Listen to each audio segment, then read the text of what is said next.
오늘 본문은 하늘에서의 전쟁과 사탄의 패배, 그리고 여자를 향한 영의 분노를 묘사하고 있는 내용입니다. 하늘에 전쟁이 있다는 것은 상당히 놀라운 개념입니다. 다니엘 10장의 위대한 천사장 미가엘이 모든 사자들을 소환해 영과 그의 사자들과 맞서 싸우게 합니다. 12장 7에서 9절입니다.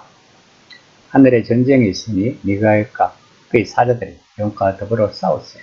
영과 그의 사자들도 싸우나 이기지 못하여 다시 하늘에서 그들이 있을 것을 얻지 못한지라. 큰 영이 내 쫓기니 에뱀 곧 마귀라고도 하고 사탄이라고도 하며 온 천하를 깨는더라. 그가 땅으로 내 쫓기니 그의 사자들도 그와 함께 내 쫓기니라. 요한은 이들의 전쟁을 통해 무엇을 말하고자 하는 것일까요?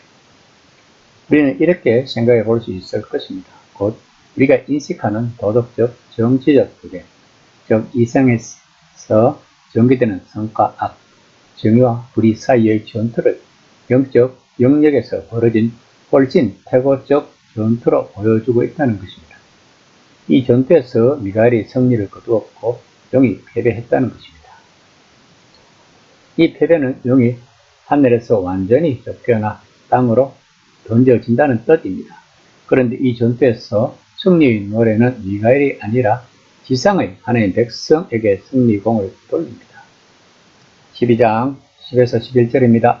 내가 또 들으니 하늘에 큰 음성이 있어 이르되 이제 우리 하나님의 구원과 능력과 나라와 또 그의 그리스도의 권세가 나타났으니 우리 형제들을 침수하던 자, 곧 우리 하나님 앞에서 밤낮 침수하던 자가 쫓겨났고 또 우리 형제들이 어린 양의 피와 자기들이 정언하는 말씀으로써 그를 이겼으니 그들은 죽기까지 자기들의 생명을 아끼지 아니하였더라. 이 전투에서 누가 용을 패배시켰는가에 대해 미가엘과 순교자 둘 다 맞다고 본문은 말하고 있습니다. 승리한 전투와 하늘의 실제는 순교자의 죽음이라는 지상의 실제와 연결되어 있다는 것입니다. 그들은 어린 양의 제자로서 자신들이 이미 그분의 피로 구원받았고 그분의 희생과 죽음은 이제 자신들이 따라가야 할 본복이라고 믿는다는 것입니다.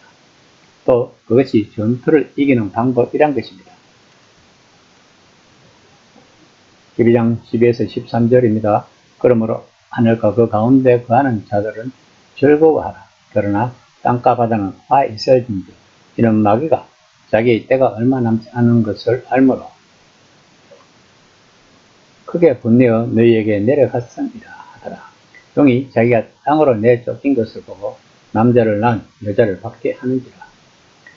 용은 결국 고발자입니다.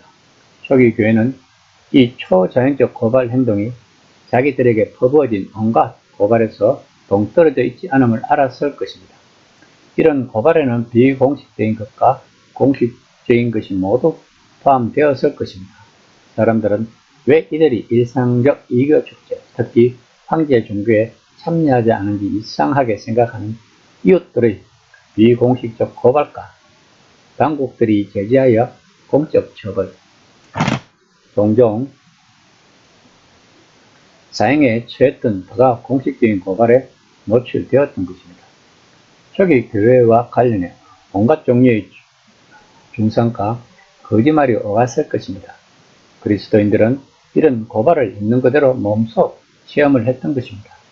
누가복음 10장 18절에서 사탄이 번개처럼 하늘에서 떨어지는 것을 보았다고 선언하신 예수님의 죽음이 천상의 검찰총장이 제기했을 수도 있는 비난을 무력하게 만들었기 때문에 고발자는 더 이상 하늘에 자리가 없다는 것입니다.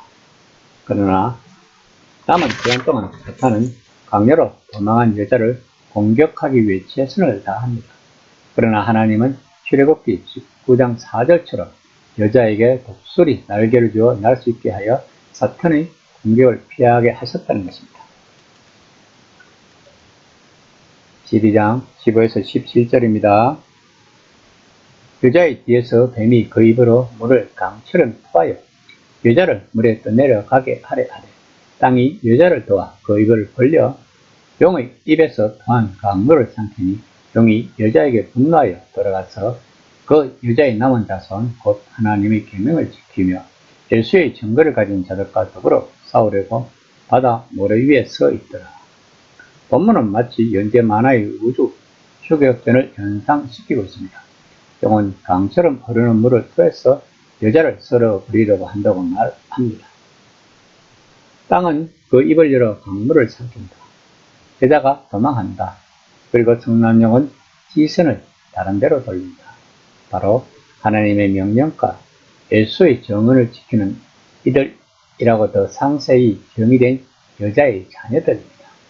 그 자녀들이 바로 계시록의 독자들인 것입니다. 그러므로 요한은 지금 독자들에게 용이 고약하고 강력한 고발을 홍수처럼 더 많이 퍼부으며 당신을 붙잡아 나오더라도 놀라지 말라고 말하고 있는 것입니다. 다시 말하면 창조의 하나님이 당신을 돌보실 것을 믿으라는 것입니다. 물론 더 많은 것이 남았음을 예상해야 합니다.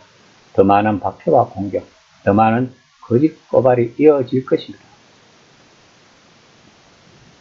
결정적 전투에 쓰였고 악마가 그 사실을 알거든요. 그러나 고발자로서의 기본 본성으로 인해 악마는 점점 더 강적으로 변해 이제 하나님과 그분의 아들 어린 양이 성취하셨고 성취하고 계신 진리를 공격한다는 것입니다. 그것이 정당하든 그렇지 않든 고발하고 억누르고 비방하고 중상하고 부인한다는 것입니다. 인식하든 못하든 모든 그리스도인은 이 진행적인 전투에 가담해 있다는 것입니다. 용이 마지막에 바다 모래 위에 서 있다는 것은 유대인들은 바다는 괴물이 등장하는 어두운 곳으로 알고 있기 때문에 앞으로 더 많은 괴물들이 등장할 것을 예고하고 있다는 것입니다. 이 시간 나는 과연 하나님의 백성으로 사탄으로부터 무슨 고발을 받았는지 한번 생각해보는 시간이 되었으면 합니다.